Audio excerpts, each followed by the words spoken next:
Thank you.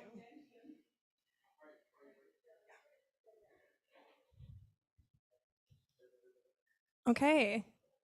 Hello, everyone, and welcome in person or via Zoom to Japanese Ways of Designing and Consuming Fashion with Care. This event is part of the MDES 22 Research Creation Residency at Fourth Space running from May 2nd to 12th. We are coming to you live from Concordia University's Fourth Space located on unceded Indigenous lands in Tiohtià:ke, Montreal. At Fourth Space, we work to connect people to the initiatives, research projects, and dialogues happening across the university.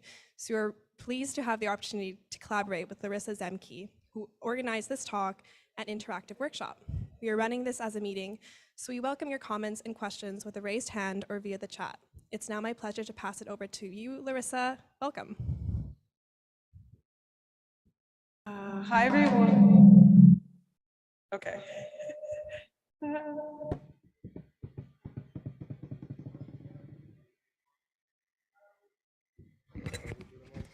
Just turn. Okay.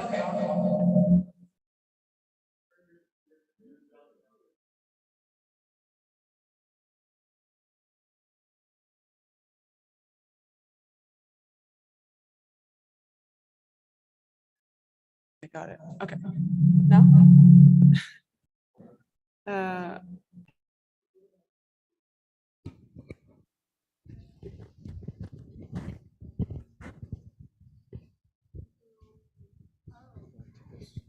And then you. Okay. And I put audio on from. Oh, but I put audio from the room. No, I put audio off here. Turn all the audio off there. And then Okay. this is your mute button as well. So it's on now. Hello. Is it on? Can you hear?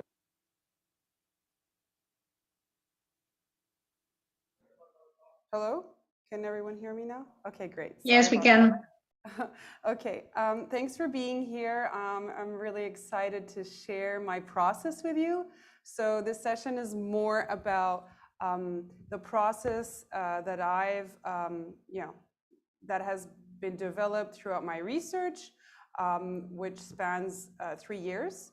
So the first year was doing field research in Japan, where I had a number of workshops I attended, and also a main workshop outside of Kyoto, where I spent 5 months learning about natural dyeing and farming, and also sort of the parallels between food and clothing that really become apparent when you're part of the process of agriculture, growing food, and then also growing the plants that are used to dye with.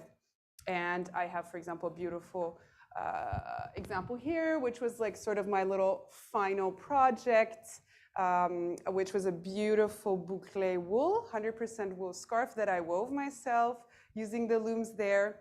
And I really helped grow the marigold and take care of the plants. So this is a marigold flower, and here you have the indigo. And this sort of olive green is really just mixing a little bit of iron with marigold to get this kind of color. And so, yeah, so I'll be sort of taking you around. First, I'm going to start off and just introduce a couple of philosophies that inspired my research, just to give a bit of more context. And then we're going to loop around in my little space, my little universe I created over there on the left.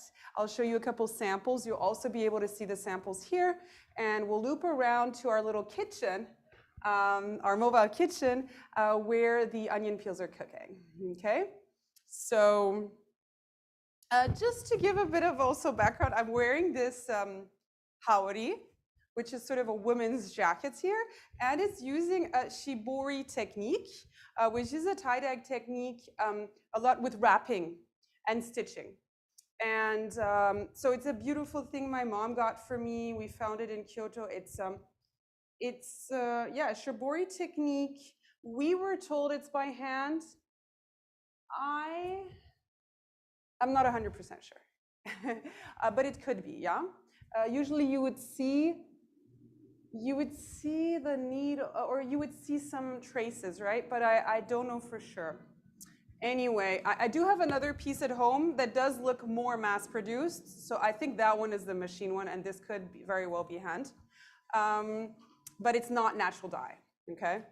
And so yeah, this will be about, today I'll be showing you a couple techniques. I'm not a master by any way, I don't claim it. I learned, a few things there. Some are here, I can show you in a minute. And there are 100 shibori techniques, okay? And I went to Arimatsu, which was like sort of a town along the Silk Road that was very traveled, and they have developed those 100 ways of doing shibori. And usually one artisan spends their whole life working on just one technique. So that kind of puts it into perspective, right? Here I was the Westerner coming, trying to learn everything in a few months. It's impossible. And I also did a workshop in Wakayama, artist residency, over a week. And I was really smitten by the generosity. I stayed with this woman and she taught me everything she knew. But she said, I am not, an artist. I am more an educator, So I show people how they can learn about tie-dyeing with indigo. And so here are some samples. And what really stuck with me was sort of the stitch technique. You can do different stitch techniques to get these beautiful patterns that are irregular. With this kind of shibori nui, it's called. Okay, and so this process really inspired me and is what I used. It's sort of in my master's final projects. Okay, so again, just to explain, we're using onion peels here today because according to my research, the onion is the vegetable in the world that is the most produced and consumed locally. So that is my argument for sustainability. Why should I ship indigo from Japan? I use what's here. And I also thought of using avocado because it's quite popular, but avocado is destroying the planet, okay? It's feeding us as something that is not sustainable. Even though it produces a gorgeous pink dye, you'll see later when we loop around and I'll show you. So yeah, I'm really excited to share with you the samples of the beautiful colors you can get with onion peels that are a food waste that's often overlooked because, it's just a peel. And it's so light, it's kind of papery, right? And I did collaborate with Concordia's People's Potato to collect onion peels every week, a big, big bag. So some people saw me lugging around this plastic transparent bag with like the onion peels for the week or two at least. So that's what is cooking over there, brewing. And yeah, so I'm gonna show you kind of ways you can get these beautiful patterns, whether it's just stitching here that I use, or like these kind of patterns. And I will also show you how you can reuse materials that you have available, right? To encourage you to creatively use what you have instead of go buy more plastic or whatever, just to create these patterns, right? Yeah, so that's a little about that. So now just to start off, I will show you a little presentation. I'll go through quickly. I'm going to share screen. Wait a second. Sorry, I know I'm still getting used to Zoom. It's been 2 years, but yeah, anyways. Okay. So yeah, this research is based on a year in Japan exploring the Japanese ways of being, creating, and consuming. So I did create a 100-page PDF that is over there in the exhibit. I will show you where it is later, of my field research there and the techniques I learned. So just to start off, I really, it's hard to communicate what I experienced in Japan. And I wanted to show this short film, a compilation of scenes in Japan and just give you a feeling of what I experienced. So I'm going to play this in a moment. It's, wait a second, sorry. I gotta get this on my screen for a sec. Hopefully the sound will work. No? I can't hear you. No, will the sound play or do I have to? It should go? Okay, let's test it out. Oh, you're not seeing it. Sorry, guys, one sec. Too many screens. Yeah, I'm gonna new share. Here we go. There is? Oh, it didn't give me the option. Share sound, thank you. Zoom tricks. I'm so lucky I got this audience here that is amazing. Okay. All right, should work. No? No sound? Stop share, share screen. Yeah, I did that, okay. And then go full. Full, and now, can you hear it? No. It's too bad. Should I put this, is this? It's going to give you feedback on the microphone. No. Split it low. Okay. Split it low. Okay, let's try again. Oh, it's okay. On my chair. Oh, yeah. Yeah. Thank you. After the video, you just turn off your sound. This way, feedback. ドア横のボタンでお開きください。乗車券、運賃は整理券と一緒に。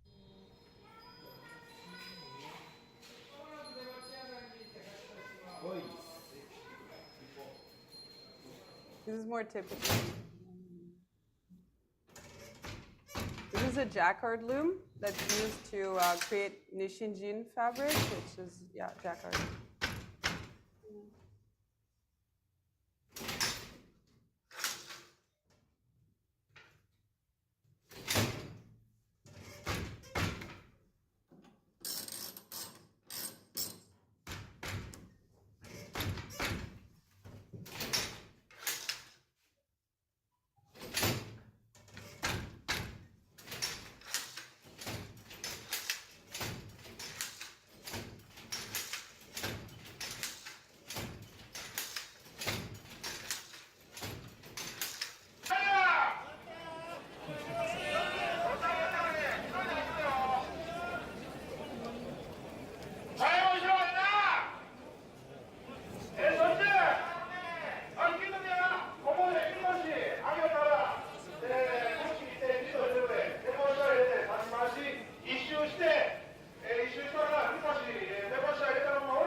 Because I can't take a picture.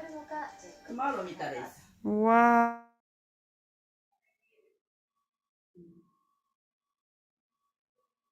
Of course. I have 5 daughters. 5 daughters.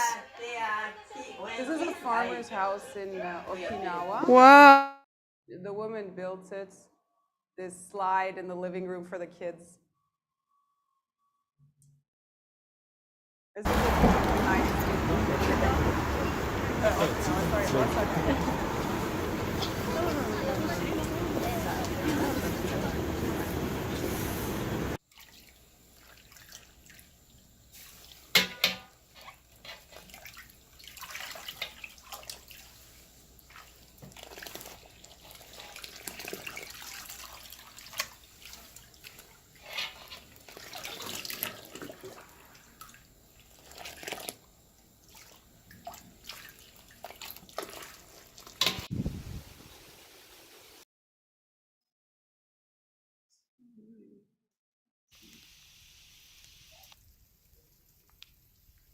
This is Okinawa as well.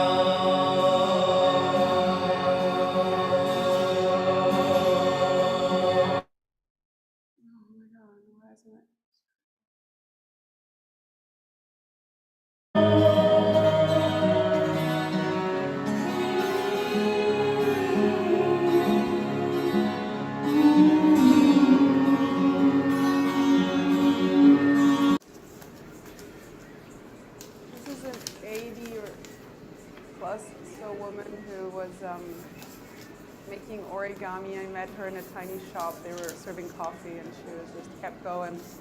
And she gifted me the little one in the front, and I had a little chat with her. Showed me her beautiful book. I was just amazed at the dexterity of her hands and how well she was folding.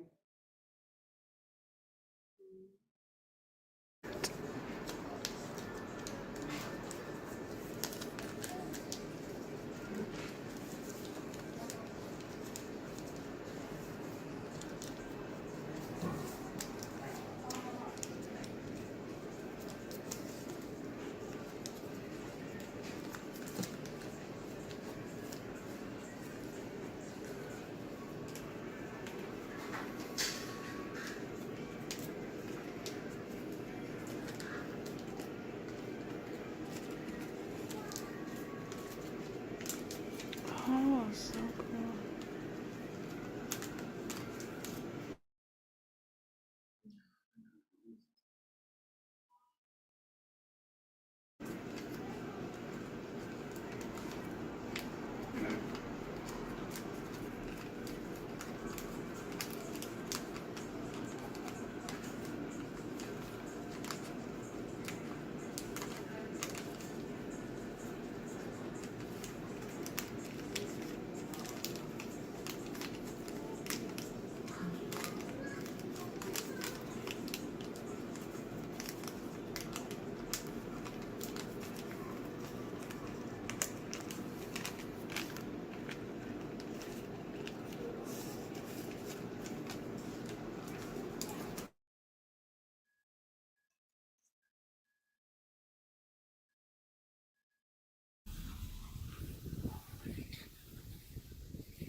All right. Yeah. So moving on, I'm going to now introduce you to a couple philosophies that, like I said, inspire my research and I came across while living, working, and studying in Japan over the year. So, I'm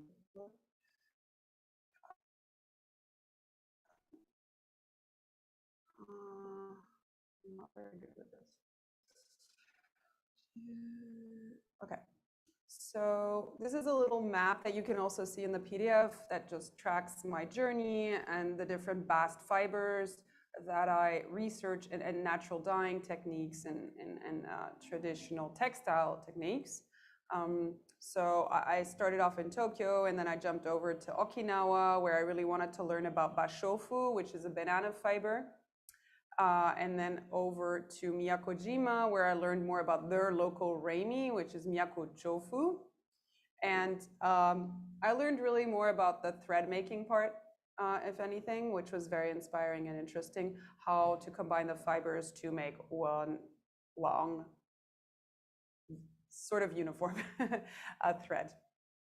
And then I spent most of my time, like I said, in Kyoto, and I learned about tie dyeing, plant natural dyeing, and also a bit of saori in Osaka.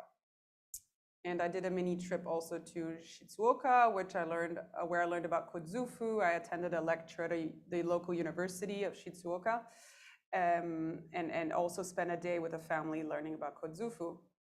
So the key principles that inspire my research are motainai, wabi-sabi, Shinto, and ikigai. So what is motainai? Motainai translates to what a waste, and it's used in everyday life in Japan to teach kids from a very young age to yeah, can you hear me well? It's good? Okay. To not waste even the last grain of rice in their bowls. And so it's really looking at sort of the unification and coexistence of all beings, and showing respect and care, both, you know, to all tangible and intangible things. So examples here are, for example, 92-year-old grandmother of a friend I got to meet. She gifted me actually both of those bags, and they are made. Why is this motainai? Well, she used packing straps to create these baskets, and I was just amazed. Like, she was making them while I met her. She just kept going, and yeah, reusing basically materials and plastic. Then on the right side, you have a kimono fabric scrap, and you'll see often in Japan they use fabrics, they reuse them, they cut them into small things and make gifts, because gifting is very important in Japan. Here you have, for example, using a bike wheel to make a spinning tool for spinning thread.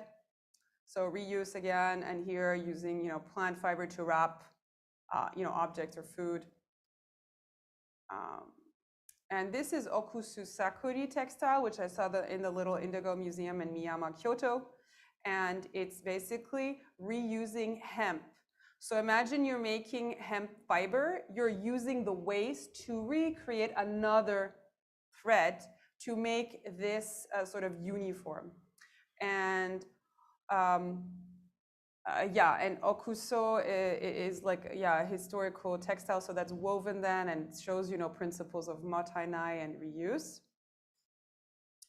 And the second principle is wabi-sabi. So you may have heard of it before, because in recent years it's gotten a lot of attention, especially in the West, in design as well. And what it's saying is, you know, embracing the ephemeral, the transient, the aging of you know, objects and the signs of that, like this beautiful wood texture, which is actually quite common. You can see this on the traditional machiyas, which are the houses, the traditional Japanese houses.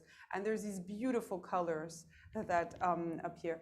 And so also, yeah, looking at, you know, coexistence and again, care. And how do we show care? By also embracing the aging, whether it's the aging population, you know, the animate, or the inanimate, which are objects.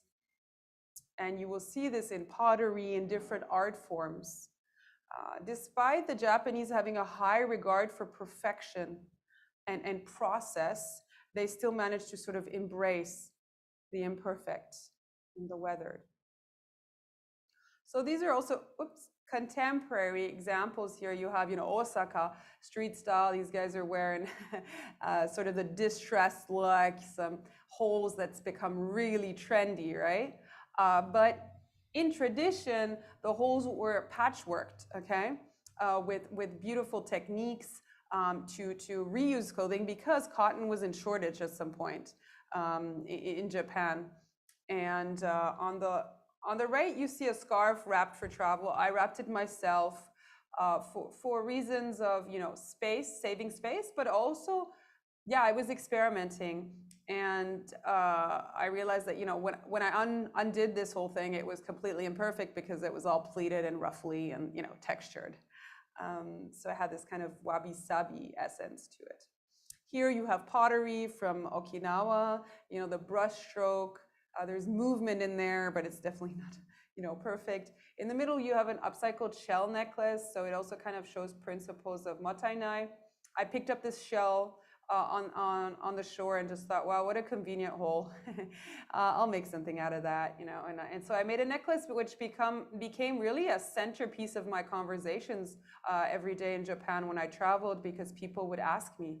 It was a big shell, so it was really like you could see it, and they would always be, "Where is this from?" And I would say Okinawa, and they would shine. The eyes would shine. Oh wow! And basically the neck part was just like packaging from like food packaging, but it was like a natural kind of straw.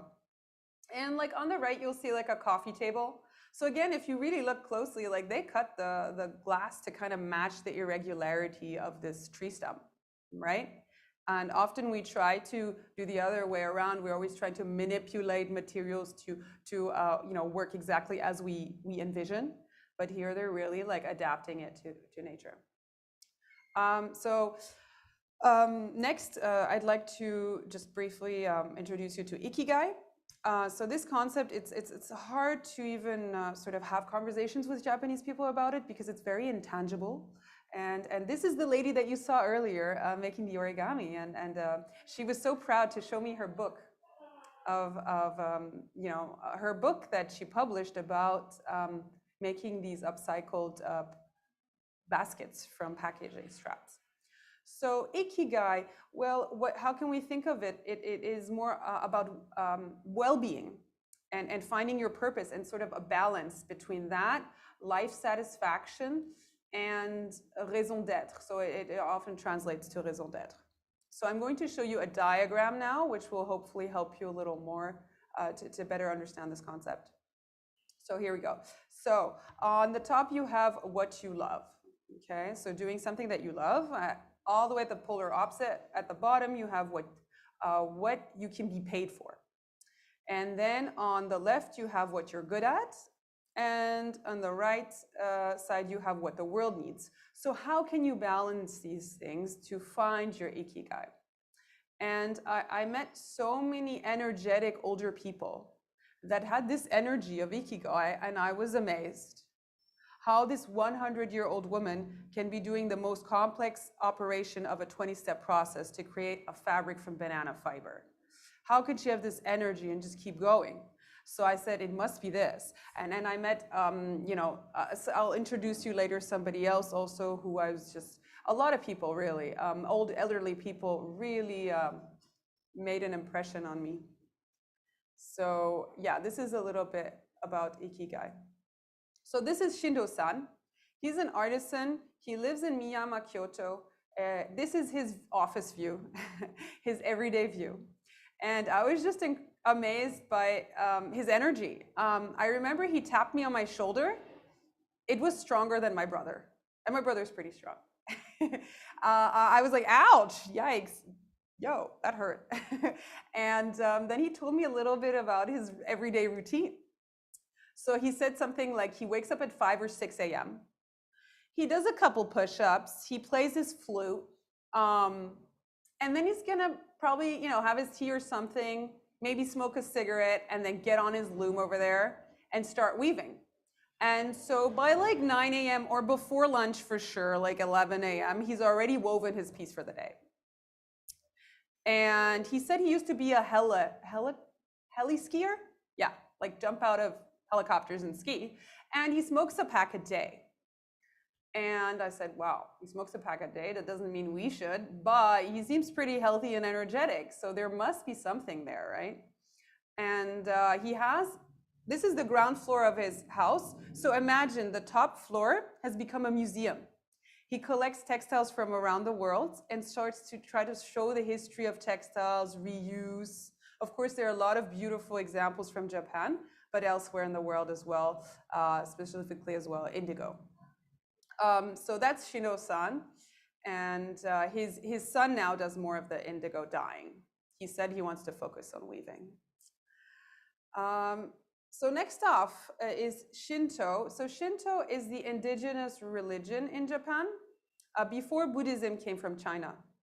And so Shinto really is about respect for all beings, including, again, the animate and the inanimate, and believing that all things have a soul. And so a prime example is itadakimasu, which is done, every day before you have a meal. And so what it is it's showing respect to all the beings that contributed to the meal that is in front of you, whether it's the land, the people who harvested the food, the people who prepared it. So really showing that kind of appreciation. And this image is of someone who was the person actually who sang in the video. He was kind enough. I volunteered on a farm and didn't have much time to do other things, which was basically my research. So he volunteered to take me around in his car for a day, or an afternoon actually. And he was so insistent to show me this spot. And he said, this is called the power spot. I said, okay, it's near the ocean. And he showed me a rock further down that passage, which was sinking, and had been very high rock in the past. And so I think it's more about like there being an energy or maybe a tectonic shifts there. So again, like the belief and connection to nature and the forces of nature.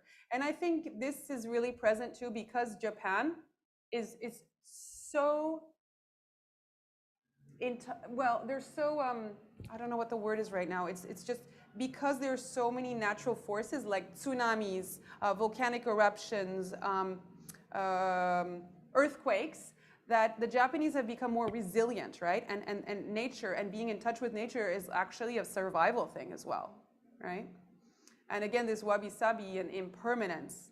Yeah, I mean, there could be an earthquake and your house is gone, right? So these kind of disasters have really become part of sort of their history and the way that they live. So this is another example, this is actually a Shinto shrine. I call it pop-up, but I think it was kind of pop-up. It was just for that ceremony. It was right next to my work. I was working at a cafe and they invited me. They said, you have to come to this. So I was just amazed by all the textiles there. And if you really look closely, all of the hanging decoration are strips of like fabric that they reused and created for shrines decorations. So again, it's the Matanai principle. Here on the left, you have this rock, the power spot rock. Here you have this beautiful tea from the flowers in Okinawa, and just nature. And also, I remember the farmer's wife being really like excited to show me this tea that could change color when you add orange juice. And so here's a bit more about my techniques, which I'll be showing you today. So I did this workshop residency where I really learned different techniques of wrapping fabrics and creating a tie-dye resist. But the main one that I've chosen to use is stitching, but I will definitely show you also some of the other techniques which are a bit quicker and can be also really fun. So yeah, here are just examples. The nui, ori nui is what I chose to focus on. It does take a lot of time because you got to stitch and then dye and then unstitch it all.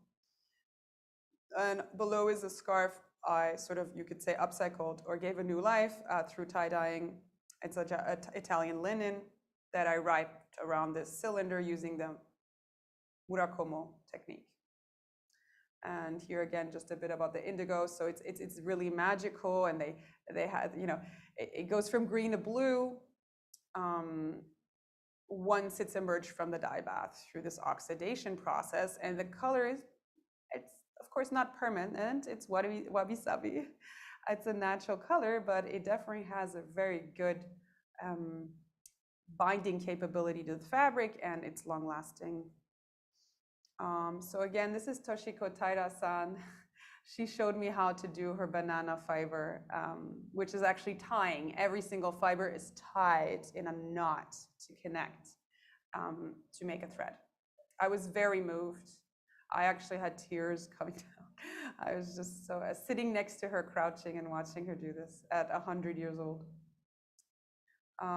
This is another workshop, the Miyaku Jofu, which was the Reimi fiber, which was really attended by elder community. It was a local event. Here's a bit more about kudzufu, which is also a natural bast fiber. It's an invasive species, the Japanese arrowroot. And I really spent a day with a family learning about how the fiber is made and then woven. And here you see us harvesting. Then we're, boiling, and fermentation is part of the process, kind of like food as well, certain things we ferment. And then we're washing it in the river and then sun drying. And so here, one of my happiest moments, sitting in the middle of a river, just pulling, working with the river flow to pull, the fibers, extract the fibers and let go of the rest that's not needed. It was quite meditative. Here is, the fiber once it's dried. And again, we also had kudzufu for lunch. So I had lunch with 3 generations of the family, and it was really nice to actually eat also what you had harvested. So we ate the stems, and again, it shows sort of the regenerative systems and the parallels between food and clothing.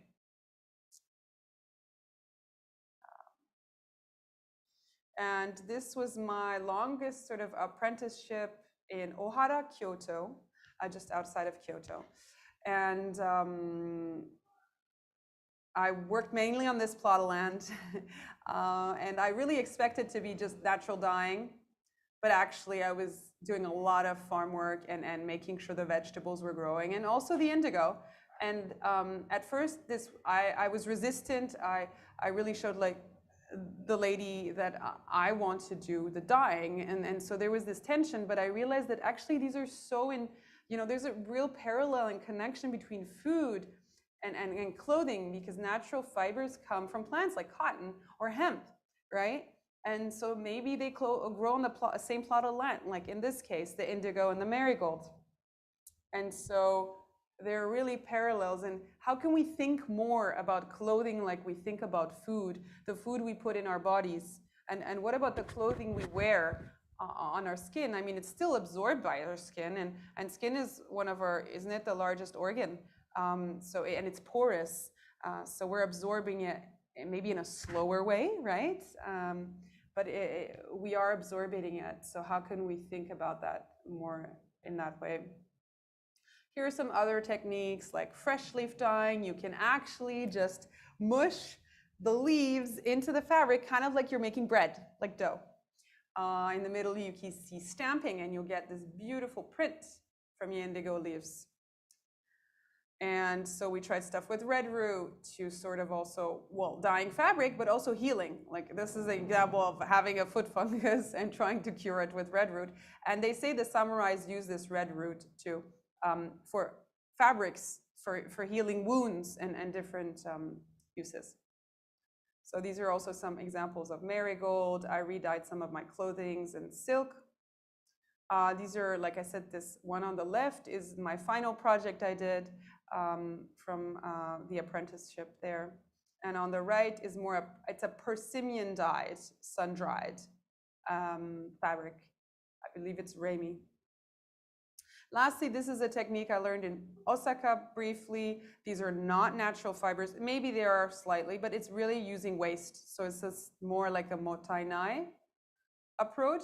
But really the idea is to sort of be more mindful about the tensions between people and machines, encouraging you to be more bold and adventurous and spontaneous. And what does that mean? Well, all of these little bundles in there, I literally just picked up whatever was around and wove it in there. without thinking. And so it has this kind of like meditative feeling.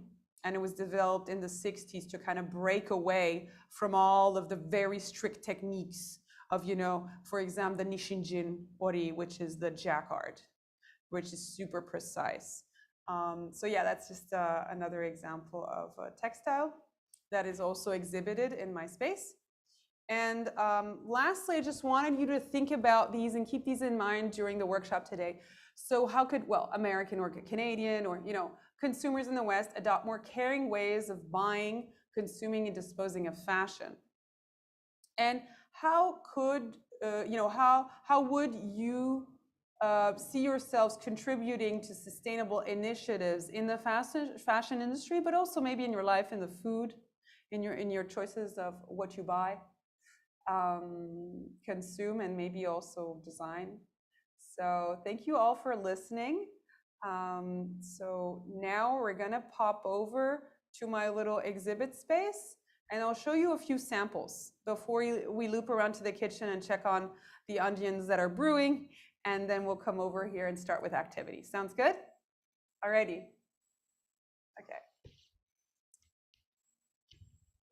Alright. Okay, great. All right. Yeah. Okay. So we're gonna move along here slowly. Oh, whoop. Yeah. Sorry, it's a little tricky. Yeah. Yeah. Okay. Okay, this is convenient. So this is like the sort of 100-page PDF here, if you're curious, about my research in Japan, with a lot of images and writing, so that I did last summer. Here are examples. Actually, on Thursday, I'm hosting a mending workshops, one mending workshop, 2 to 4 p.m. with a fiber student. So I'm collaborating with her. And what she did is she patched up some of my clothing. So I personally, I did dye these. I bought these cotton socks and dyed them with indigo during my apprenticeship. And she fixed them here because they got holes. And this is pants from an artisan I did a workshop. So she designed them and gave them to me, but my collaborator, Selena Latour, patched it.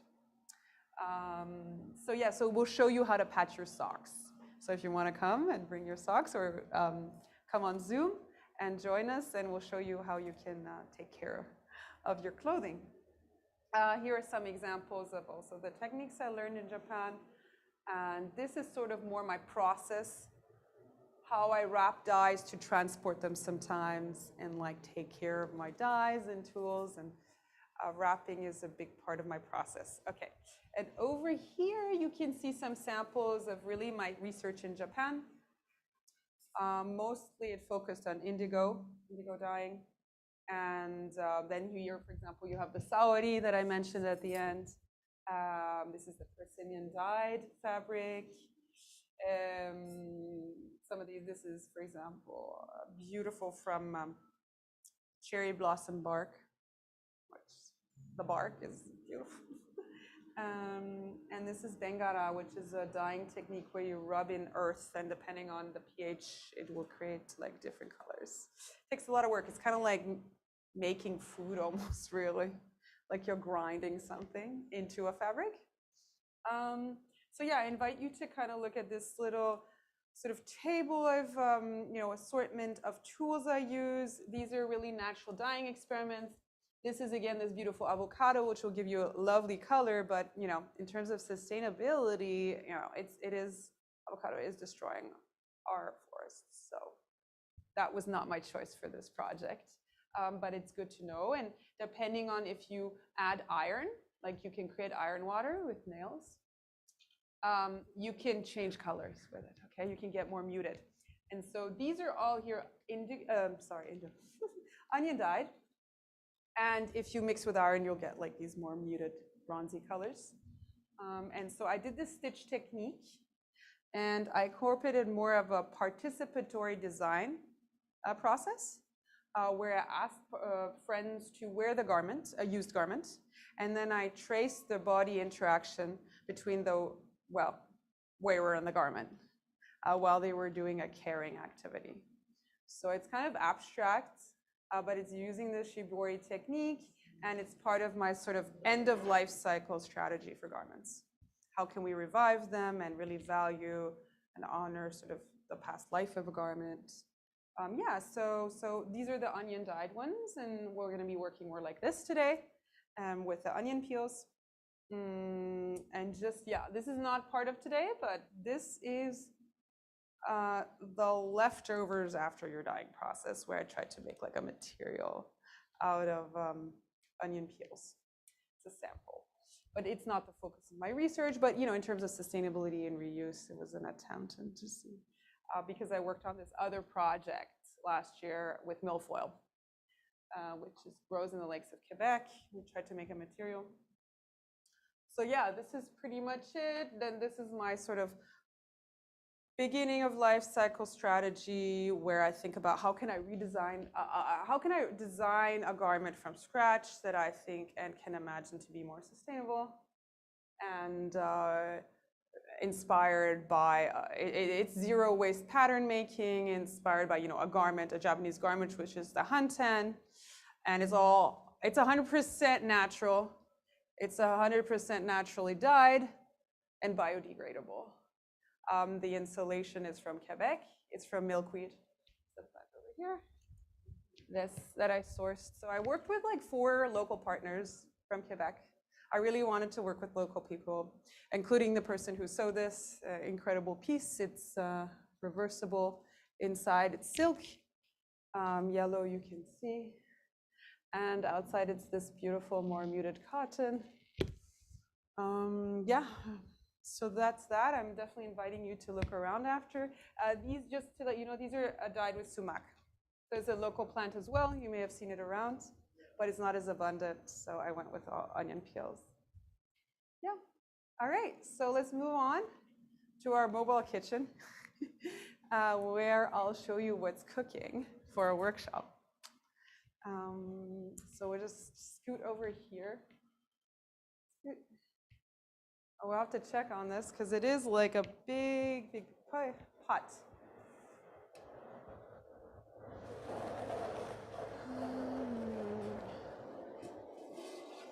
I'm like, does it smell yet? A little bit. It smells a little bit. But yeah, these are the people's potato onion peels brewing. We're not making onion soup, but it does smell like onion soup. And so just checking in on it, but it does take time. And slowness is really a big theme in my work, slow fashion and slow design. And so it does take time, but it gives us time to think about how we consume, how we design, how we're part of this, this world. Like, how are we in touch with nature? What's our role? Yeah, so it definitely takes some time to brew. Usually it's like an hour, 45 minutes. So you bring it to boiling, then you let it simmer for the rest of the time. Once that's done, you extract the peels. And so you remove the peels and separate liquid from peels, and then you still keep it simmering, and then you can start adding your fabric. But before you add your fabric, you need to definitely dip it in water to make them, absorption better and more even. Right? So yeah, so this is a bit about, this guy's brewing. It's not so hot. It's gonna take a time, even we're on max here with this guy. So we're gonna loop around now, and I'll show you a bit. We can get started with preparing our fabric for dyeing. All right, sounds good. Here we go. This guy, it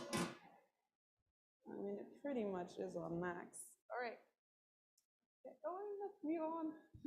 All right. You can take a look if you want, if you're curious about this big pot. Oh. You can stir it a little. Yeah. So I can let you guys look around a little for a few minutes and then come over. I'll be there. We can prepare for the dyeing. I don't know if anyone brought something to dye. I know. Huh? Eva brought some yarn to dye, but if anyone else brought something, I have a bunch of stuff. So, yeah.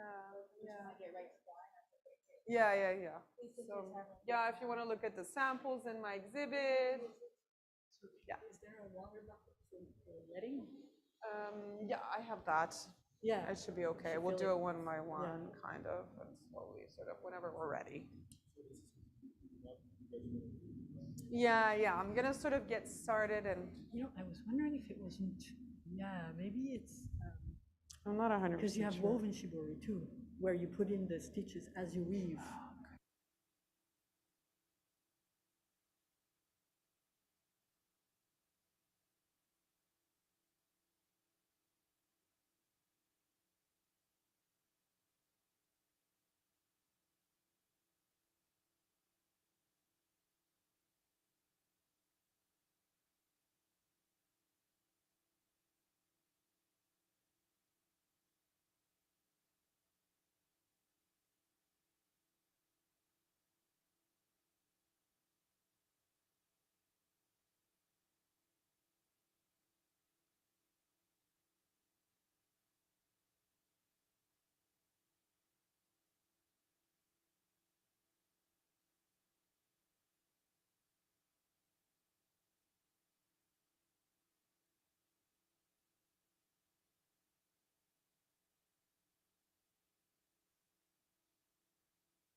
Hi, everyone on Zoom. We're just taking a 10-minute break, and then we'll begin the dyeing workshop.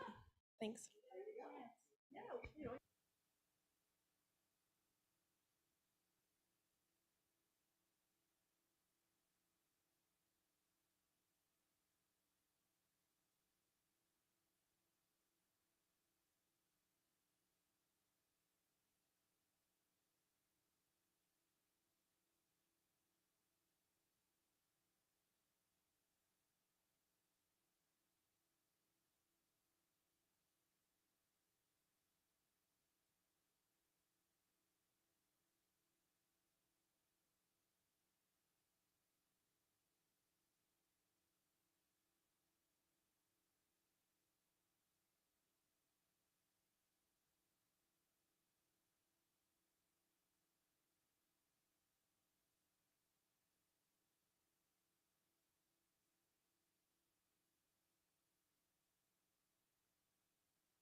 Hello? Okay.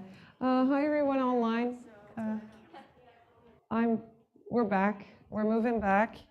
We're trying to include you here as much as possible. So let me see. Can you see me again? Unable to start video. Oh, my video is disabled here? Or maybe it is. Maybe it's just.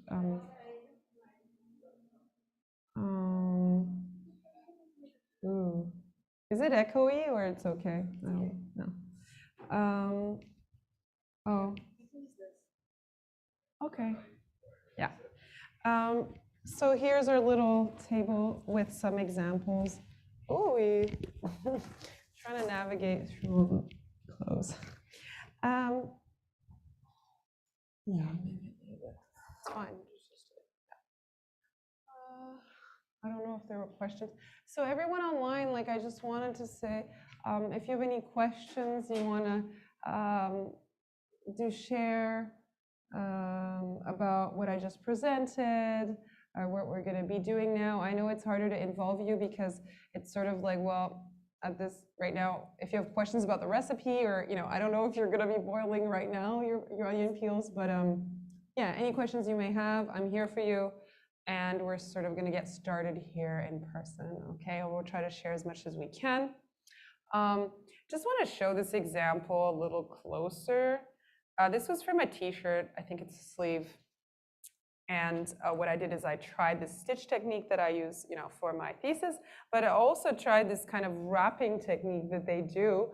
And I learned it with the elastic bands, which was given to me in Japan. But during my research, I really thought, well, elastic bands, you sort of have to buy them, or sometimes you can use them from your vegetables you buy or what, right? But I thought, well, what else in our lives can we reuse to dye, right? To dye our fabric.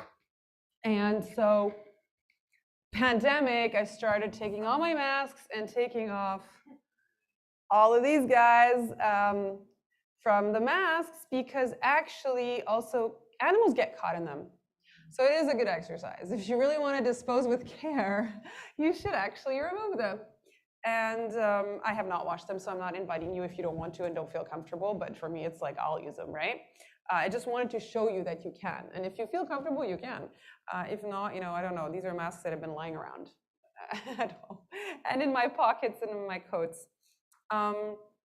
Yeah, and they work pretty well for dyeing.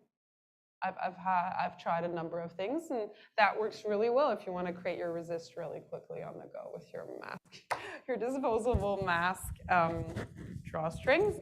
For your ears. So that's an option for reusing what's around. And actually, because I love cycling and I don't know, we had to fix stuff, or I found stuff around.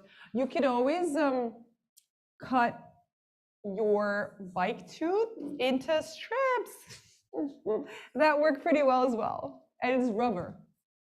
Because I was doing research also, okay, what kind of threads am I able to use to get the best results for the resist, and this is a nylon. So nylon and polyester work pretty well.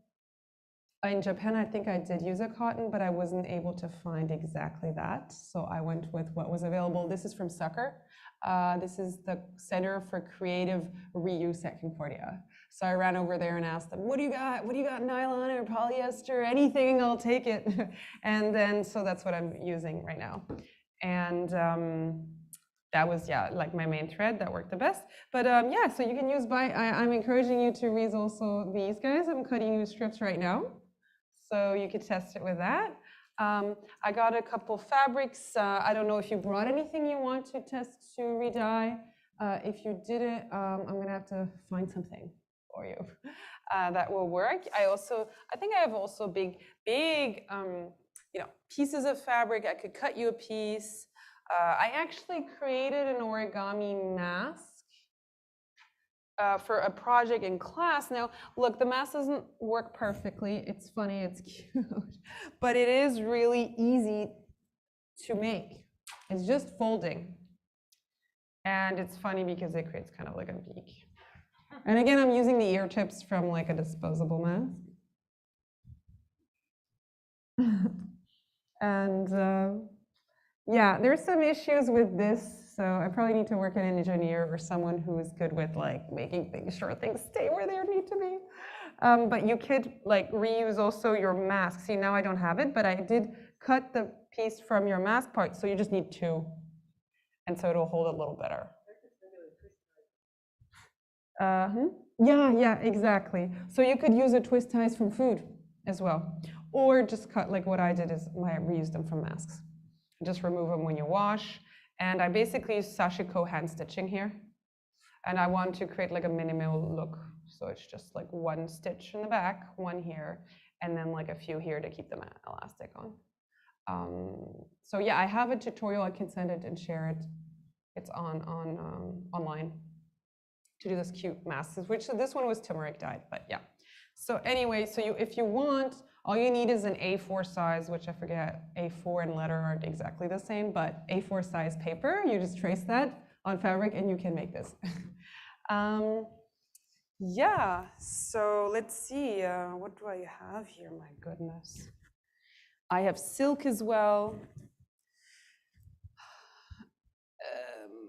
Maybe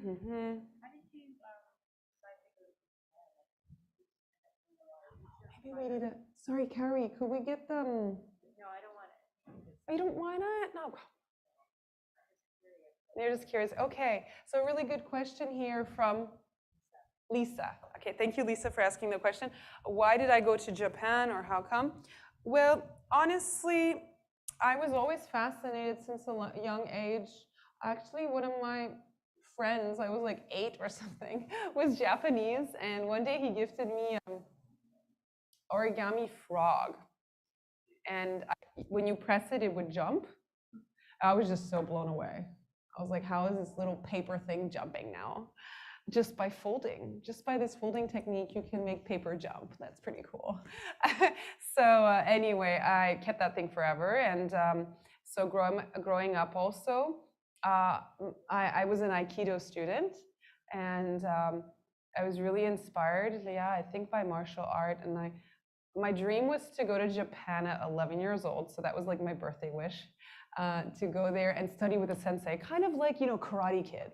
Like, I didn't even want to know the language they spoke. I just wanted to like, learn technique and sort of that kind of awareness that comes with martial art. And so yeah, unfortunately that was a big dream and it didn't really happen. So I had no present that year, but it's all good. So it took me a long time to kind of finally make it there. And I did it like right before the pandemic. So it was good timing. Huh? I don't know. When? Go ahead if you want to. Oh no, yeah, I was there 2019 to 2020. Right, like I came here in March. Yeah, before things closed. So let's see, what do we have here? I mean, I'm digging up stuff. I'm thinking maybe we're just gonna do fabric because I don't know, I have clothing, it may not fit you, it's a bit odd, right? So I'm gonna select, this is, for example, bedding fabric. So I'm thinking maybe we can just cut it and make like this kind of thing and you can go home and make a mask. Yes. Sorry, it's kind of less of a question, but more of a comment. The fact, like your project is really great in terms of a thesis project, in terms that there's a lot of documentation, the philosophy, the process is all there. So personally, I just find it's great, like, because I think that's a lot.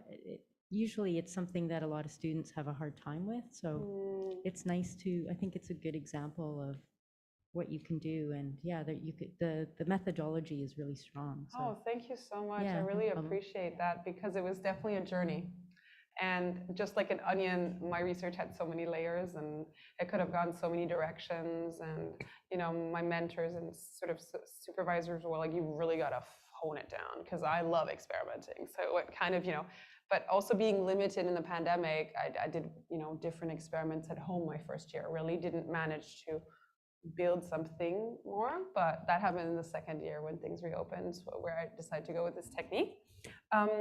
But yeah, thanks for I really appreciate it, and it was definitely a journey.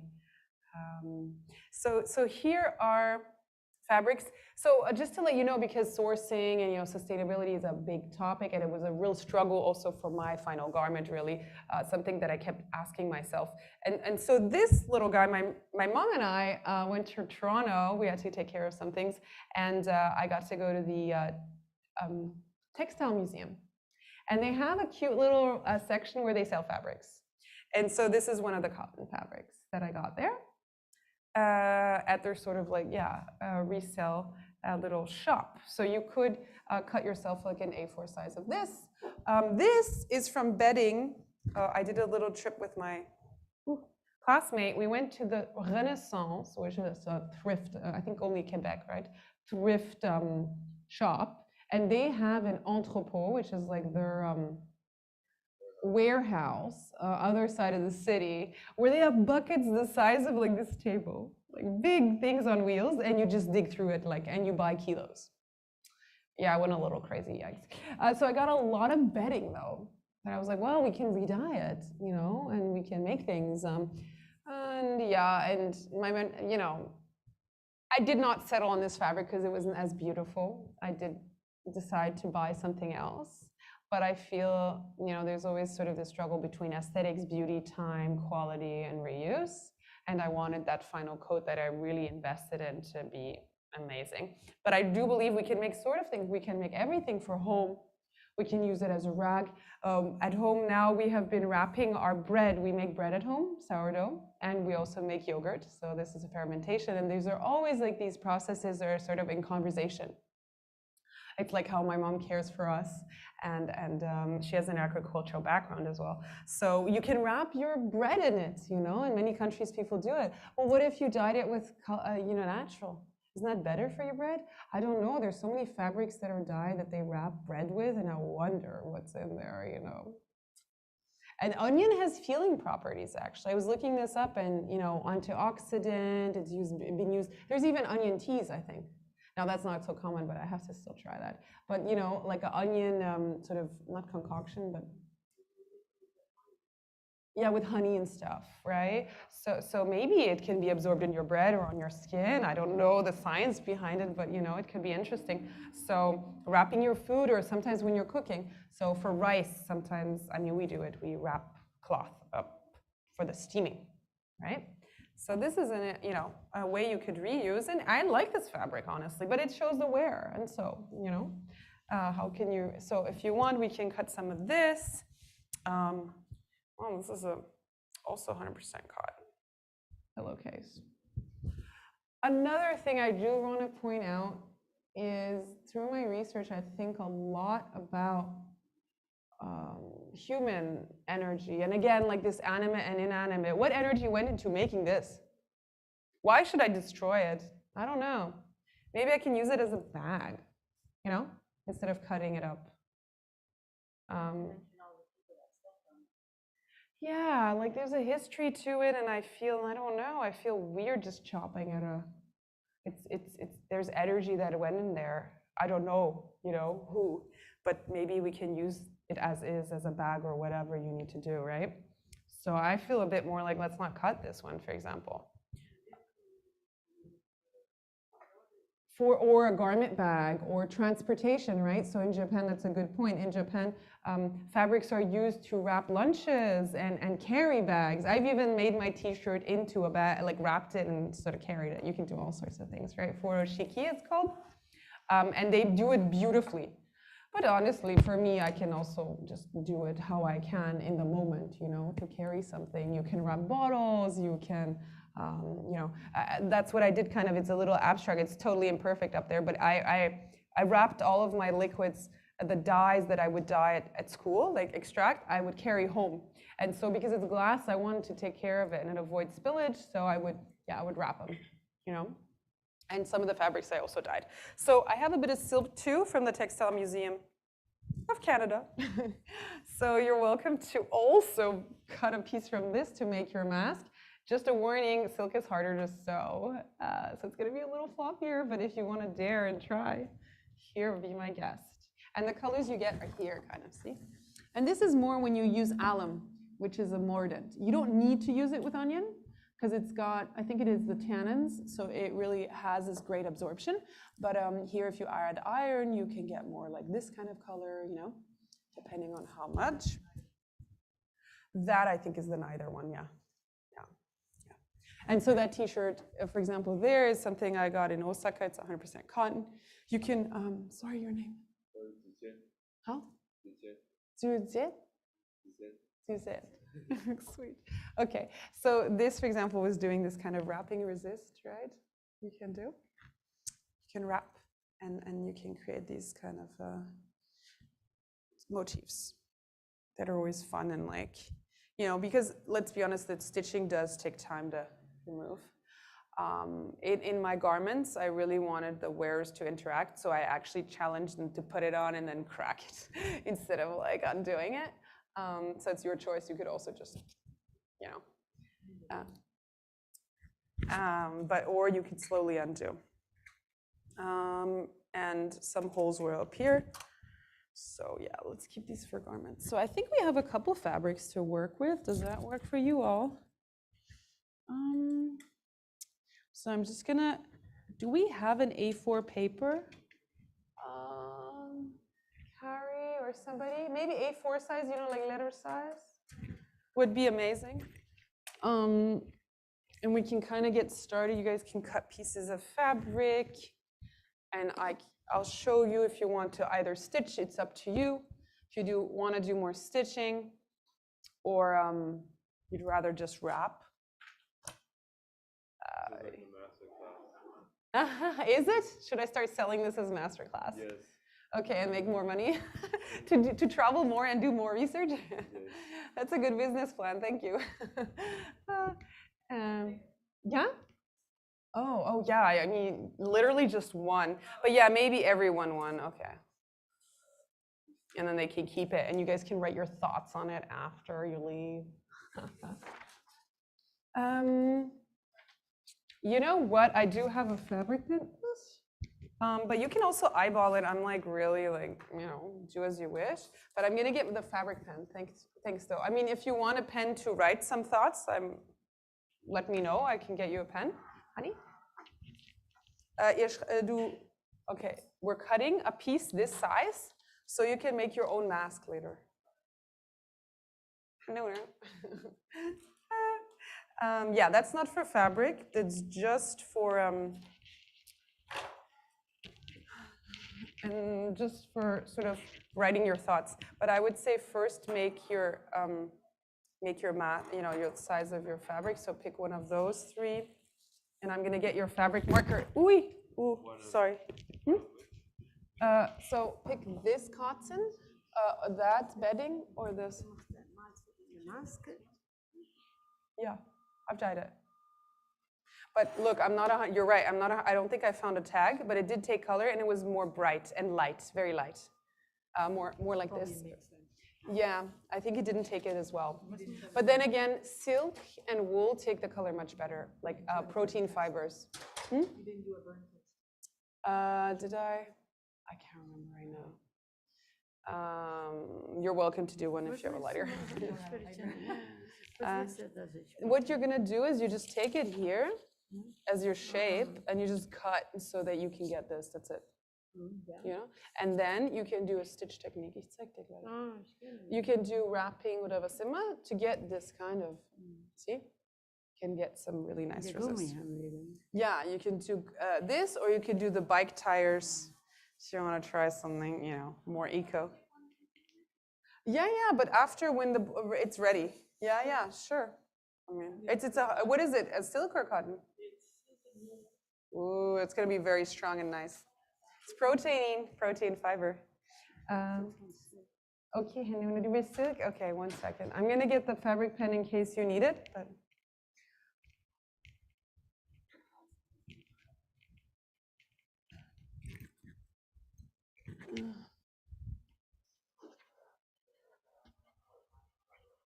die Ecke, weißt du? Oh, es geht. Okay, so you can just, if you need, I mean, you can make like points maybe. If you need reference, you can just, you know. Good idea. Yeah, go for it. I don't think there's much in here anymore, but you can do like a few points as reference. That's good.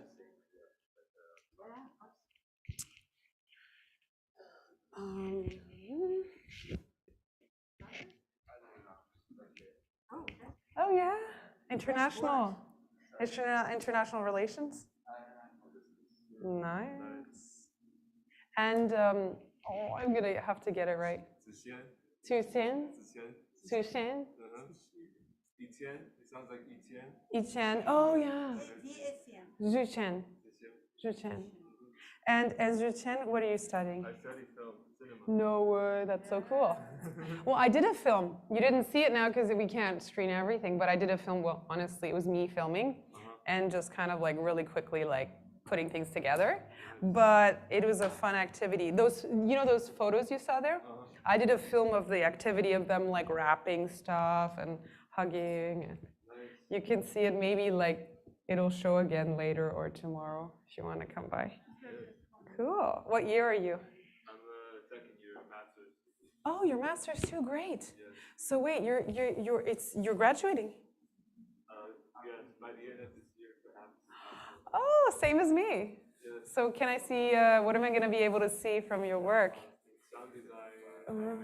Sound design, animation. Sound animation. Okay, you have to keep me posted about this. Yes. Are you on LinkedIn? LinkedIn? Yes. Yeah. Yes. Okay. Yes.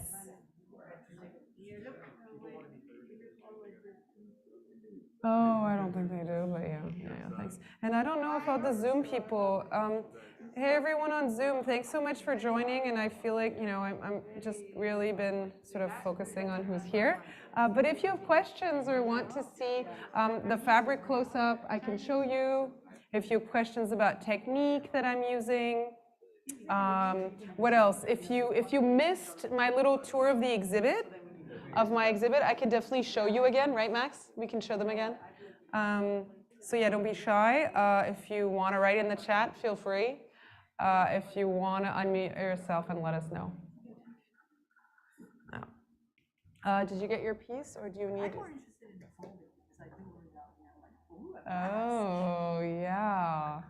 So that was one of my class projects. It didn't really become my main, but it was a good exercise. And she's incredible. Yeah, I wanted to create like a fun activity in a quick way, accessible way for people to create their own mask. Even kids, yeah. Ideally, yeah, what we would need for it is, I can show you, but we do need an iron. So maybe I can go run get it. It's in the other building. I didn't really like plan on showing it because I didn't know who would, you know. This was more about the dyeing. Yeah. I mean, it's tempting. We can put everything in there, and the thing is big. Sorry, your name? Louis. Okay, Louis, Eva, and Jichen. And your name? Larissa. In Japan, I use Hannah. It's my second name. It's my mom's name, and it's like classical there. They don't have L's, right? No, they go Larissa or whatever. It's so cute. So it was my name, Hannah, and they were happy because it means flowers. So everybody loves flowers. Who doesn't, right? Would you want to use this one, or you're going more with that? I'm just watching.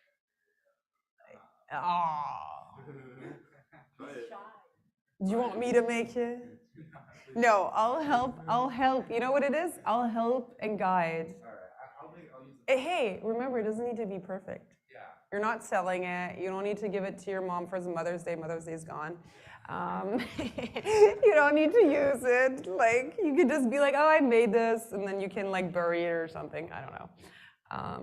And never look at it again. Or donate it to Concordia. Yeah. Yeah, do you mind? Okay. And then Eva would want, do you also want to use that one? I'm not going to make a mask on. I'm going to make the mask at 3. Oh. At 9. Okay, sure. Okay, so let me, oh, got it. Then we don't need to iron. No. So, wait, I'm just trying to think. Okay, so basically you fold it in half because I haven't done it in a while. And you have a little surprise. It's really not so hard. So you can remake it with your fabric, but what you do need is an ironing board, right? Because fabric, how are you gonna make it perfectly, stay, flat? So I'll see if I can get that later. We'll see how far we get here today. And then you're just basically, I don't know if you see or anybody sees, this is just a half paper, nothing spectacular. And then you just you fold the two triangles and have them meet. So let me know if this makes you think of anything. This is, wait, how did I do it? Yeah, just try to do your best to get them, back in the day. It's almost like you're making an airplane. And so that's your sort of beak. And then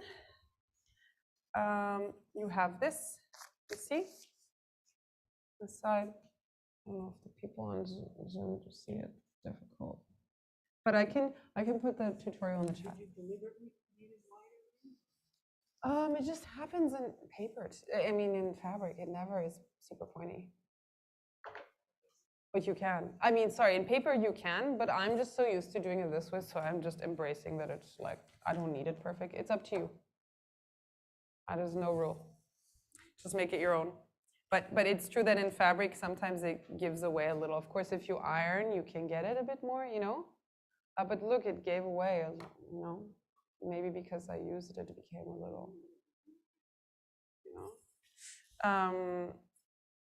And then you just fold once, like to meet this line,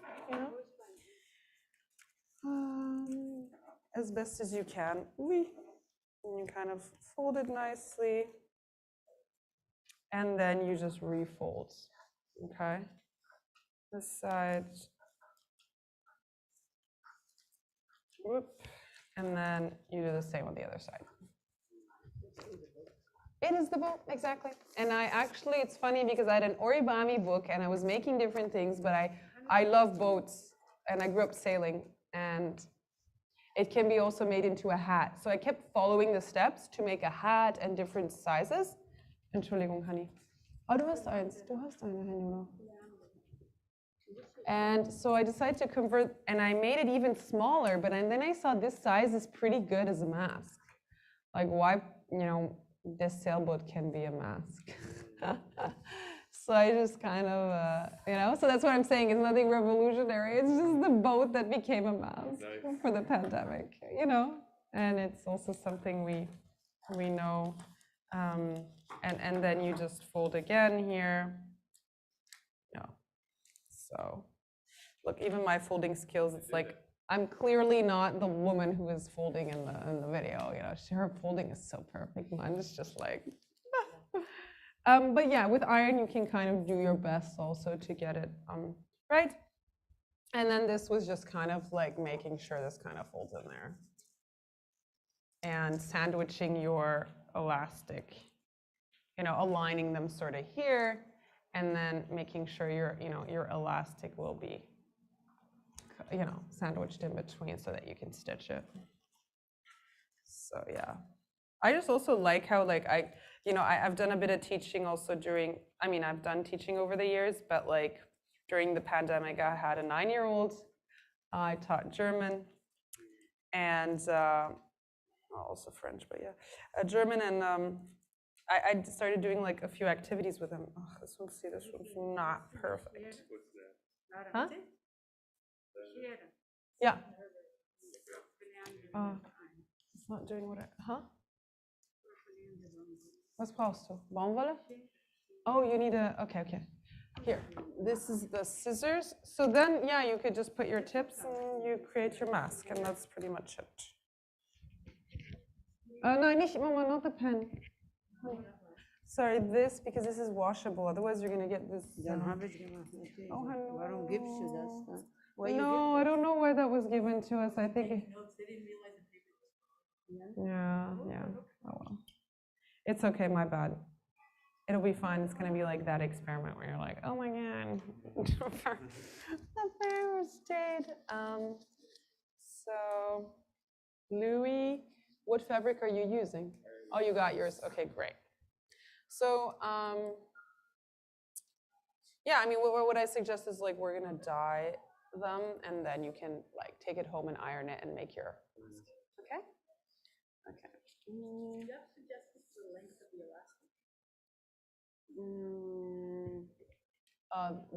Which one? You know the one. Oh, I just used two, literally one mask. Okay. I think that's what I did. Yeah, and I tie them in the back, in the center back of your head. Yeah. Yeah. So it's more like like that, which is also more comfortable, I thought. And it honestly looks a bit like those masks that they have in hospitals now. It's just it doesn't have the tip in the hospital. I don't know if you've seen them. Yeah. They're quite comfy. Yeah. Hey. Willst du? I thought it was my job now. Oder willst du? No. I thought you wanted me to do it. Lena, do you want? I'm just gonna look. Whoa. See, it's hard to cut silk. It's not easy, honey. Yeah, it's that's why it's really hard. Side is schwer. See, I didn't even cut this properly, right? Oh, It's really hard. Why is it strong? nice. It's very wide. It's really hard. Like I haven't worked that much with silk, honestly. Silk is like it's another level. It's just not going to be perfect, this guy. Ah.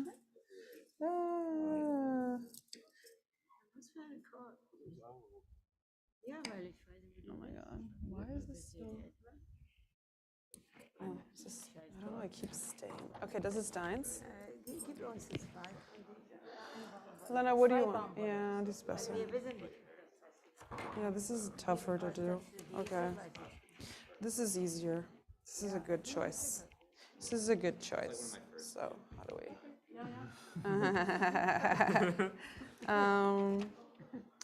oh, we got scraps here, guys. I was trying to... Oh, she's working. Okay. What do we have here? I'm trying to see if we could get a... I think we're going to take this for like... You know what? I'm just going to create a straight edge here to be all like... What's your name? Leander. Nice meeting you. What's your name?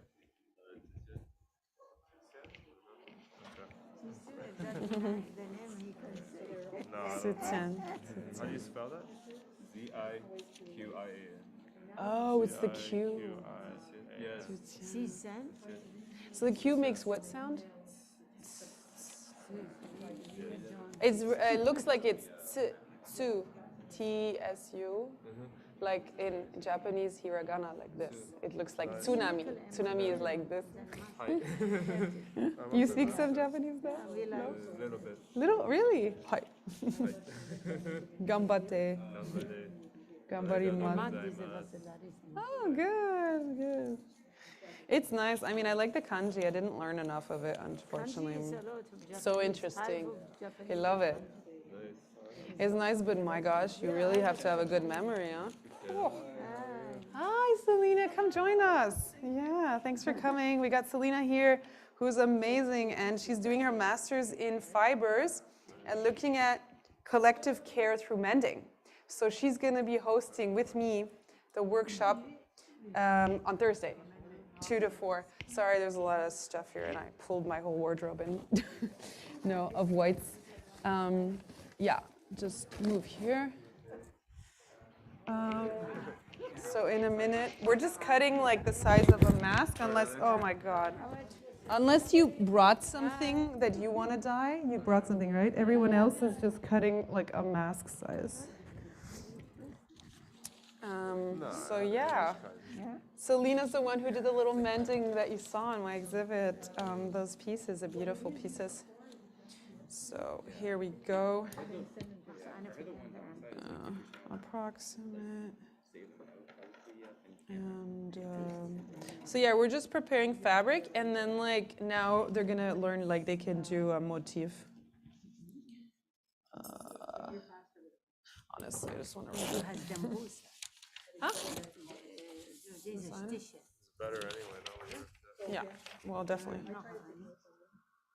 This stretches things a little, but it's definitely usually it's long. Yeah. So, yeah, I'm just gonna do this.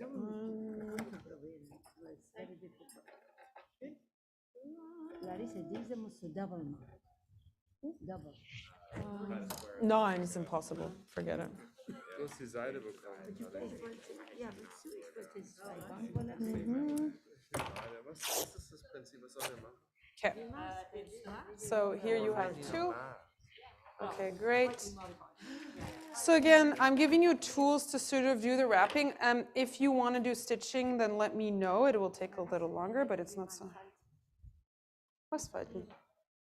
No. Oh. Okay, I can show you. You want to do the boat or the mask? Yeah, that's the little guy. I'm showing them. I have the YouTube tutorial though that I can share as well. But it's like we said, we concluded it's literally just the boat, and then made it into a mask. So yeah, like fold it like this, sort of, and then you just do a few stitches. Yeah, I can show you again. I'm just gonna reuse this. Like, do you want a piece of paper? Yeah, sure. Sorry, it's a bit like there's stuff everywhere. Yeah. I'm gonna move the fabrics away in a second. But really what you're doing is you're just folding in half. Whoop. Yeah, to match. And then you do your beautiful little boat motif where you fold the corners as best as you can in the middle. Oh yeah, okay. And oh, look at her, super precise, nice. Oh, I'm just gonna. So Selena, you brought your own item, right? I did. All right. So Zoom people, yeah, let us know if you have questions. You're so silent. It's like, I don't know. I'm wondering if you have any questions. All right, so these are beautiful fabrics that we'll just keep here. Sorting fabrics is a thing. So really, I went through 8 bags of clothes at the beginning of the pandemic, which a mentor, unfortunately, she's no longer with us. She donated to me for my project, and yeah, I took over my whole living room. It was really like I became a sorting facility, and I realized how much work it is and how much trash we have, and like, what a big problem it is, really. 8 bags, and like 80% were polyester for sure. I didn't count, but I did put piles, and I saw visually like, differences and how much I had to toss because I'm not big on polyester. I just can't wear it. I sweat too much. So yeah. You also can't dye. No, you can't dye it either. And just in general, I'm not a big fan. Yeah, sometimes. Oh, here I want to show you. Louis, this is a shibori technique, a different one. I got it in that Arimatsu city. Yeah, it's very pretty. I think it could be silk, honestly. And it's shirimen. Shirimen is beautiful. I love it. I also have a wallet. It's like a woven. It's like looks like a wave. You see the texture? It's like a wave. You can look. Shirimen is used in kimono. I also have a shirimen like fabric kimono. But if you see, it's kind of like textured and wavy. Mm-hmm. Yeah, it's a type of like sort of weave, I guess, how they weave it. Kimono is done this way too. Maybe, but look at how wavy that is. I don't know. Yeah, but they fold it all up and then they print on it. So only those. Maybe, but I think the shirimen is the weave, right? Yeah, maybe I'm not 100% sure, but yeah, if you want to look, it's like tiny waves, like in the fabric weave. If you look at the texture. So yeah, I'm encouraging you all. Like, you just let me know if you want to wrap. Like, so we have these, so I can cut more. And you can just literally just take an area. No, I think it's silk. And then you just, create one, basically what you're doing is you're creating one knot here, like one sort of knot to start off. I mean, honestly, just do as you feel, but you know, you gotta really then wrap tight. It's like, yeah, it's a bundle, and then you just keep going in different areas because you want the resist to happen in different areas, right? And then you just keep. Okay, so thanks for that, Doug. Doug is letting everyone know on Zoom if they want to ask questions. But it basically looks like something like this, and you got to make sure, you know, you pack it and tighten it at the back. So just, you know, pull it through. This is where we have to remember how to create knots, right? I mean, I used to, yeah, it's been a while for me too. Sailing helps you learn about it, but yeah, I just logically kind of like, yeah, make sure it's a faceted knot that won't come off during the dye bath. This might not, but I would like maybe do another little, you know, knot in there. So that's how you can use your bike tire as a resist, because rubber is great for this. Another thing I didn't mention, I actually did one of the shirts you see in there. It's kind of gross probably, but I actually collected my dental floss, the leftovers, and like watched them. And I think my family was like, ew, what are those doing there hanging? But I sewed with them to do the same stitch technique. So I'm basically using, yeah, it's sometimes it's brittle, but it like it can disintegrate when you pull. But it has wax, and so because I read in a book that you can have wax thread to create your resist. So I was like, well, what about what do you call it? Floss. It's wax, right? So yeah. I've always found that this looks like teeth too. I know, it looks like an X-ray to me, doesn't it? Like X-ray of your teeth, kind of. Yeah. No. So that's 2 rows, basically. Huh? So now you can do whatever you want, guys.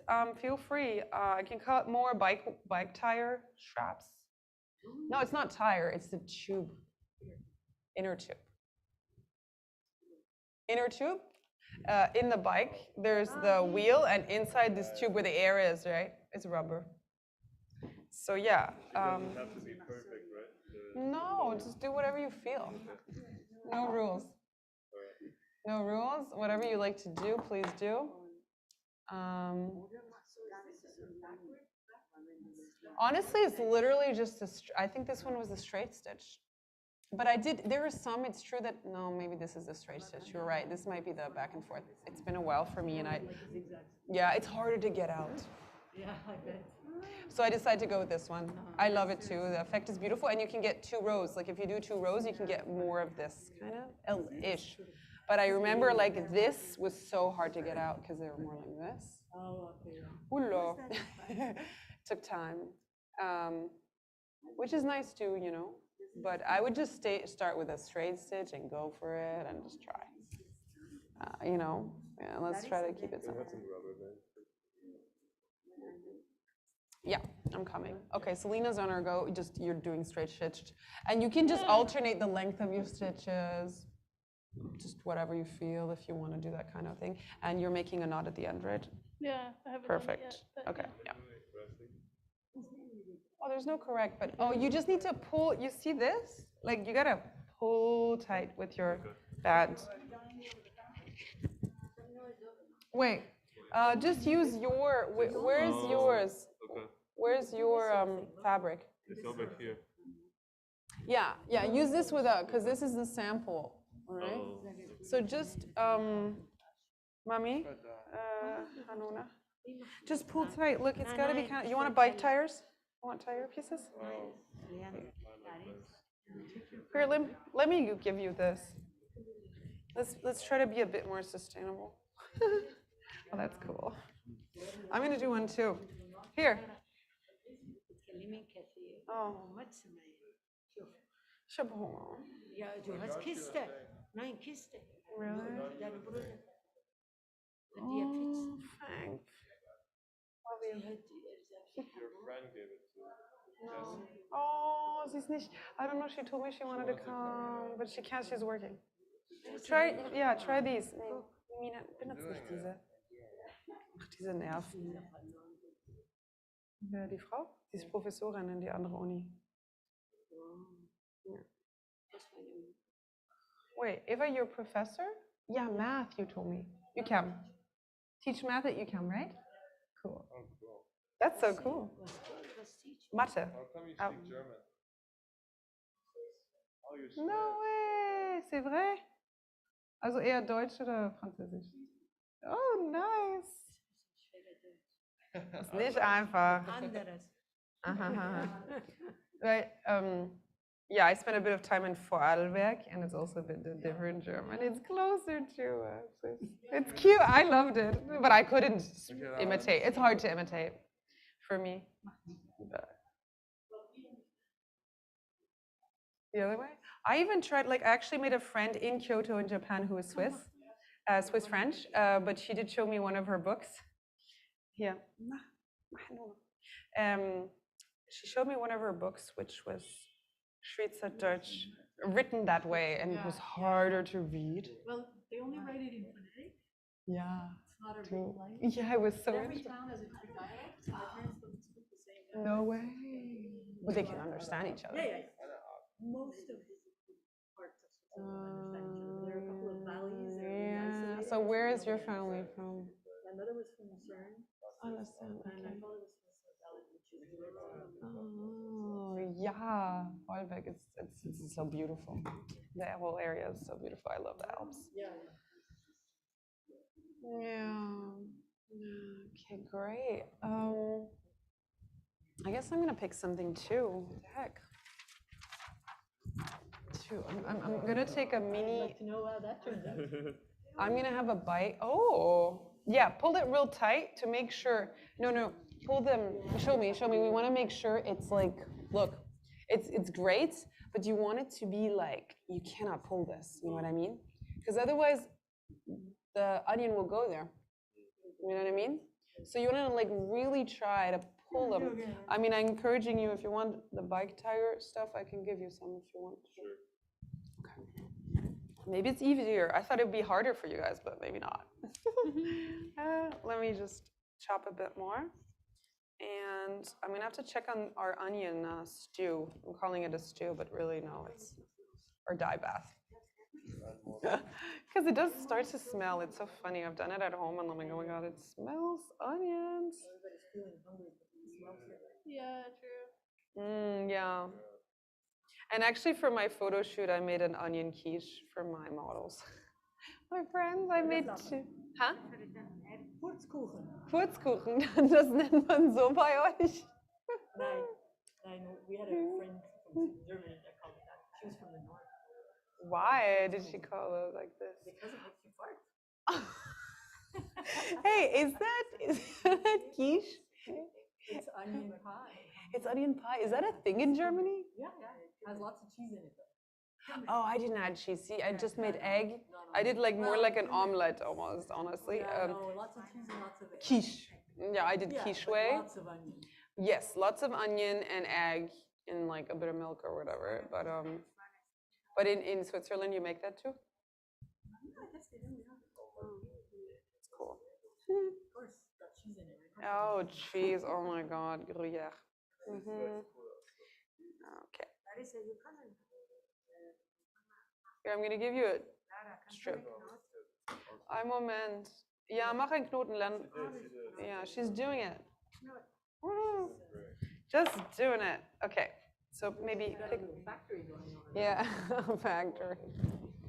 Okay. Okay, you're good. Ava's is ready. I'm just checking. There's no questions in the chat. I'm just checking if someone wrote me here and wants to join last minute. You never know. No, it doesn't look like it. I'm going to check on the onions for a second. Okay, guys? I'll be right back.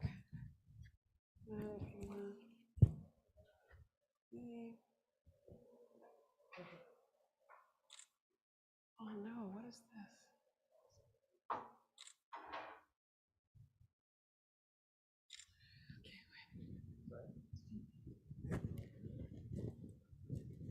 Oh God, I'm so hungry. Oh. Shoot.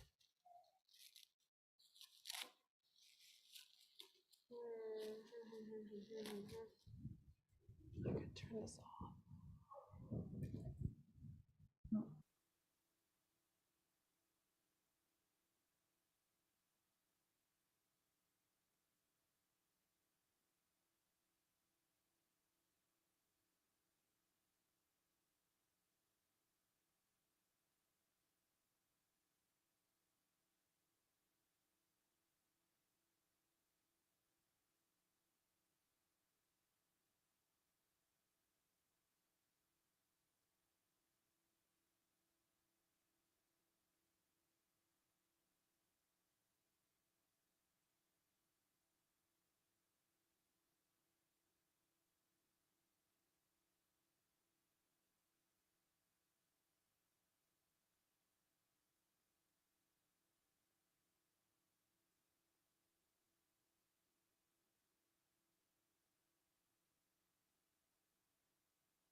Hello, Max, it's not working, this?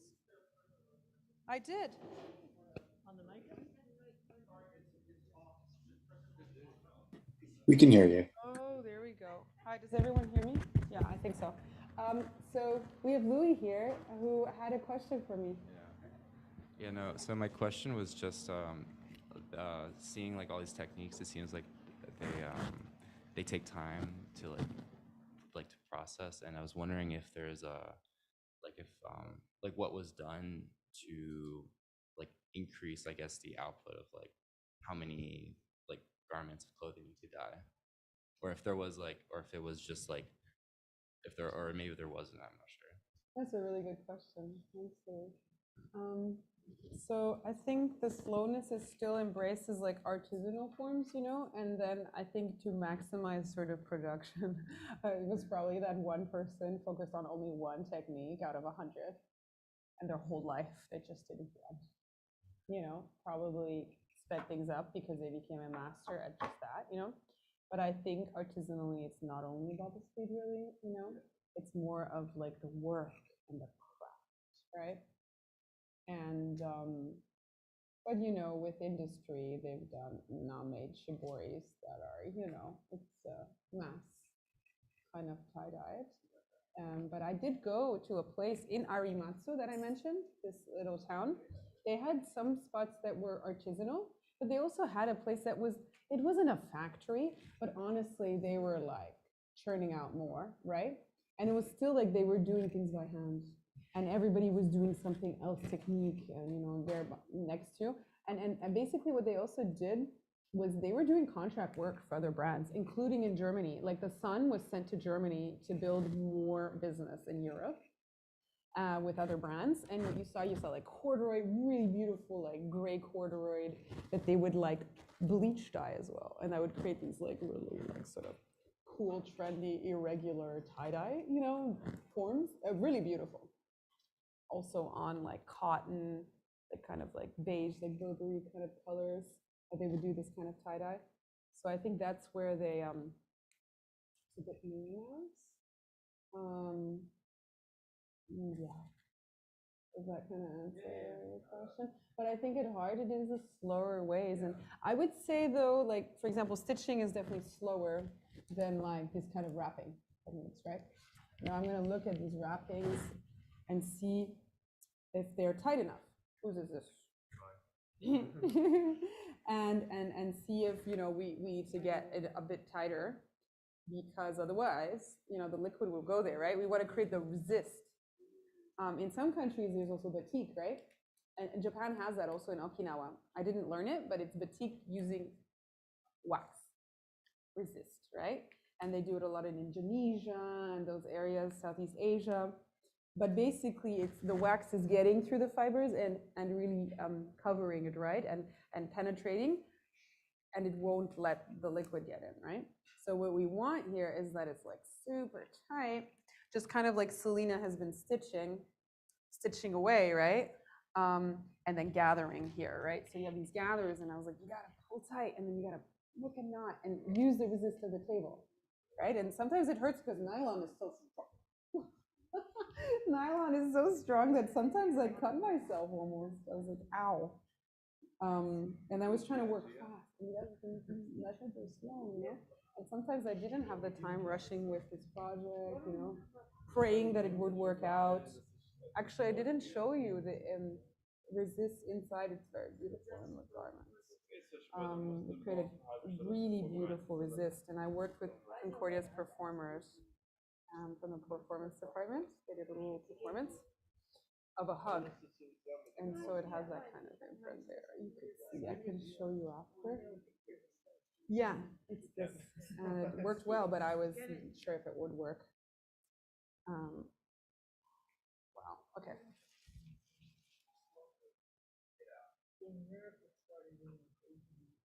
Really? Wait. Come on, get on here. Ava, don't be shy. You already know this. No. I don't know everything. Are you kidding me? I do have a book on slowness. Where's the microphone? Anybody? You like this? 1 second. Yeah, a moment. We had another question or a comment by Eva, and I wanted everyone to hear it. Yeah, go for it. Okay. Well, this isn't the Japanese context. Doesn't matter. It's not the one I know, but I know that in Europe, when the Industrial Revolution came and they wanted to speed everything up by mechanizing and so on, there was a movement fighting that, and it wasn't just to preserve work, it was to preserve the quality and the uniqueness and so on, which then had the paradox of making it only affordable to the elites.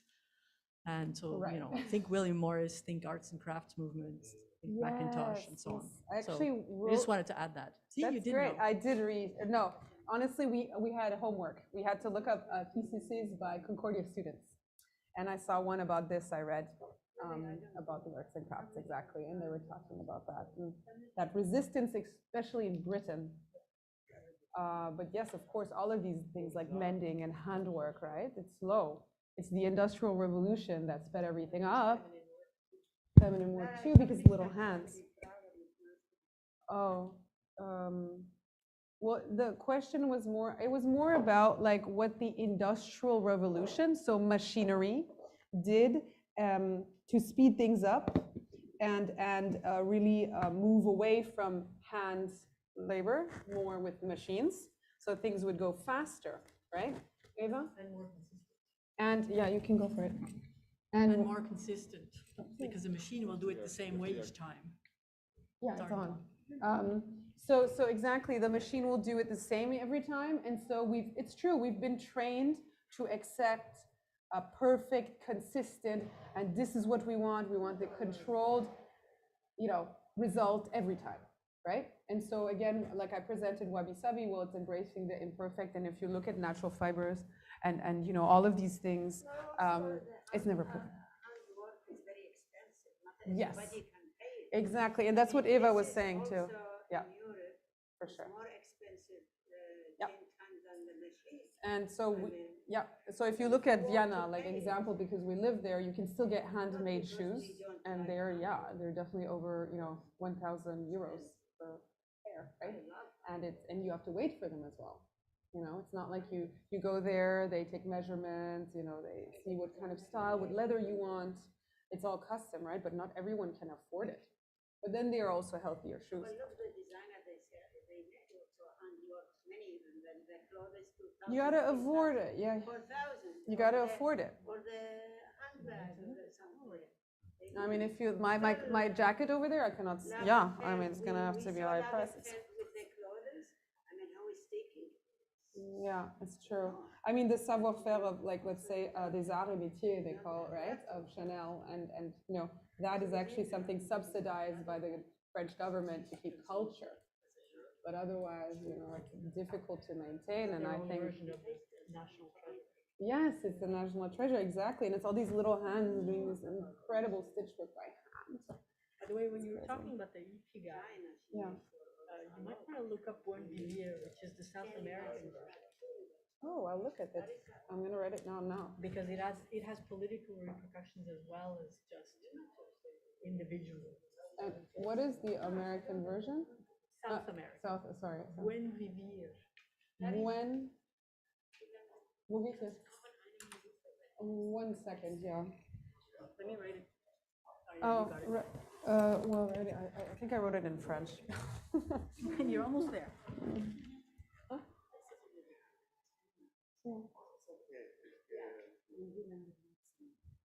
Well, I just want to let everyone know on Zoom and here that we're going to be ending at 5 today, a little earlier than expected. I'm sorry about that, but that's how it is today.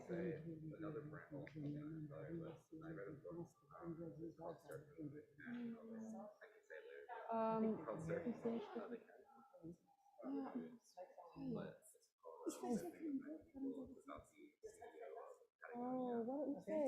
Oh, yeah. Which one's his father? Which one's his father?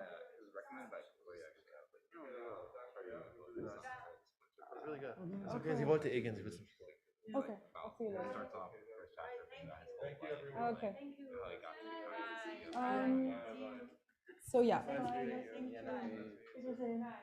Okay, so this It's pretty good. I'm just like making it tighter so the resist is good. Okay. So yeah, everyone who attended, I'm really happy you came on Zoom. You know, I'm thankful for your appreciation of my work, for being here. And please, you know, email me if you have any questions or thoughts or would like to connect. All right. This is perfect. This is great. This one is a bit. Oh. You could even pull these tighter if you wanted to. I mean, I would pull real tight. Oh, danke. Also, yes. You could, but it's true that this one from Louis.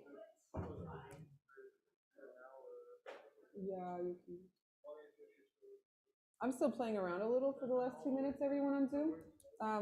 I'm just showing how you have to really tight. Bring back their culture that did this the whole time, really. And so in South American context, Oh, yeah, like I've that's heard it. also a platform on a computer, but this is the real. That's the like original. Ubuntu? Yeah, it's African. I've heard of it. Yeah. But I'll look it up too. Basically, it says I am because you. Yes. I am because you are? Yeah. Oh, So that's it's for nice. anti-individualist. True. So, And then there's a third one, but I forget it just now. Probably 'cause I That's didn't- more collectivist, yeah. Yeah, but it's basically saying, you know, we should be leaning that way. That's the same. Great. All right. So it is bon vivir.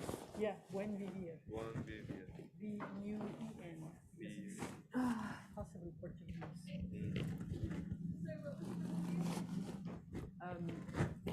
It's a philosophy Oh my God. that sort of is Ryan. kind of anti-capitalist in a Oh way. my God. It's not development anymore. It's, you know, living together in a peaceful way and all that. Sort of positive. Okay, so I'm just finishing. Hopefully not. Oui. But you know, turning things So around. save we your can bicycle tips, guys. survive as a species. There's the African is Ubuntu, and then there's a third one, but I can't think of it just now. We have them open on browser. Yeah, I'm wrapping up. Probably more. I out of don't know, interest, ja, but ich weiß, yeah. verstehe nicht. It's okay. I sort of don't put boundaries on things because we all Okay, kind of alles vary gut, from each other, alles so gut. sometimes All I good. can't officially say yes, Fine, it's fine. this or not. It all kind of goes together. Okay. Yeah, it's nice. Thank you so much for everything. Yeah, Thank you. Yeah, stay in touch. You put your email there? Yes. Okay. but how to teach math? Somebody has to do it. Already done. Yeah, write down your emails and we'll be in touch. And I'm gonna have to let you know when for pickup. But you're welcome to come by anytime. So you're in here for like the foreseeable? I'm here, but I'm not always here. No. But I'm definitely. Like you have that space there for a little while. Well, just till Thursday included, and we're tearing stuff down on Friday. What else? I'm showing. I'm doing workshop. Continues at the bottom. Sorry. Yeah. Okay. So everyone, thanks so much for coming in and tuning in on Zoom. Yeah, it was a great pleasure to share my work with you and stay in touch. Take care. Thank you, Larissa. Kyotsukete kudasai. Thank you, everybody who is here live or on the Zoom. We're going to close up the Zoom now. If you want to watch a full recording of this, you can go on YouTube. It will all be there. Have a wonderful evening. Thank you very much.